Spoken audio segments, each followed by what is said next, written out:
الحمدللہ وحدہ لا شریک لہ والصلاۃ والسلام علی من لا نبی بعدہ۔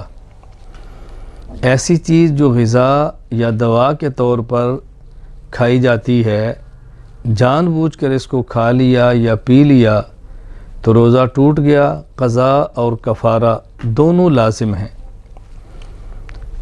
روزہ یاد ہوتے ہوئے اپنی بیوی کے ساتھ ہم بستری کر لی تو قضا اور کفارہ دونوں لازم ہوں گے۔ سرما لگایا اور یہ سمجھا کہ روزہ ٹوٹ گیا ہے، پھر جان بوجھ کر کھا لیا یا پی لیا، روزہ ٹوٹ گیا۔ قضا اور کفارہ دونوں لازم ہوں گے۔ مسواک کی اور یہ سمجھا کہ روزہ ٹوٹ گیا ہے، پھر جان بوجھ کر کھا لیا یا پی لیا، روزہ ٹوٹ گیا۔ قضا اور کفارہ دونوں لازم ہوں گے۔ غیبت کی اور یہ سمجھا کہ روزہ ٹوٹ گیا ہے، پھر جان بوجھ کر کھا لیا یا پی لیا، روزہ ٹوٹ گیا۔ قضا اور کفارہ دونوں لازم ہوں گے۔